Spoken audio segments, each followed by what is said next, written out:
Pros of using natural lighting is that it's the best lighting.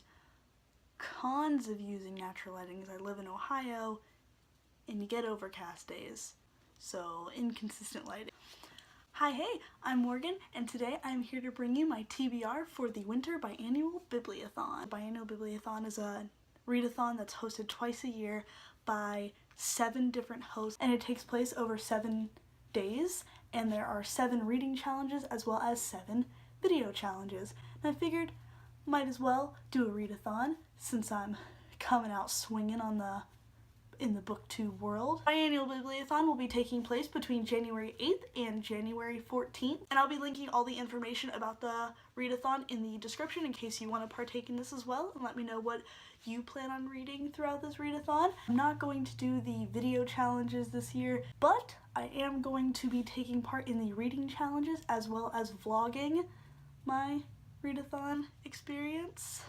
Look at me using YouTube lingo. Every year in January, I tend to go on a book buying ban until I feel that I've read a sufficient amount of books warranting able to buy a bunch of books. So unfortunately, I won't be able to take part in reading the group book, which is the first challenge of this read-a-thon. And the group book is Stalking Jack the Ripper by Kerri Maniscalo. I do plan on trying to do all the other challenges. The second challenge for this read-a-thon was the throwback challenge, where you go back and look at all the previous challenges used during the Biannual Bibliothon and pick one and use it. And the one I went with was to pick a book and read it that has been sitting on your shelf for over a year. So I went with Illuminae by Amie, Kaufman, and Kristoff. I got this right after it was published around October of 2015, and it is now January of 2017 and I still haven't read this. I think I'll be able to fly through it because it is mass media. This is a sci-fi story taking place on ships, and there's a couple that does a thing. That's all I know. The next challenge for this read-a-thon is to read a 2016 release. I decided to go with The Unexpected Everything by Morgan Matson. This will actually be my first time reading a Morgan Matson book as well. I told you, I'm bad with hype. This was released in 2016 in the summer probably, I would assume, because it's contemporary. But I'm gonna be honest, this was kind of a cover buy because there's a lot of doggos on this cover. I'm pretty sure our main character is a young girl. I think she's a politician's daughter, and something happened, some sort of political scandal, and she becomes a dog walker. Probably meets some sort of boy, and there's a YA contemporary romance. These are all guesses. I don't know. The next one is to read a book that a booktuber recommends you, and I am awkward. So I just kind of went and looked at booktube videos, and when people were like, I recommend you check out this series, I was like, oh, that counts. So Emma Books recommends the series every day, and I've never read any book in this series. Instead of the Biannual Bibliothon, it's the Morgan Reads Everything That's Ever Been Hyped Up Ever-a-thon. So I'm going to be reading City of Bones by Cassandra Clare. I've never read anything by Cassandra Clare. I've never read anything Shadow Hunter-y. Demon Hunters, urban fantasy, Clarion Jace, Downworlders, Mundane. I don't know anything about the series. Everybody seems to like it. The next challenge is to read a book you were excited about but never got around to picking up, and that for me was Blind by Dewoskin. I'm so bad with names. This is about a girl named Emily. Nope.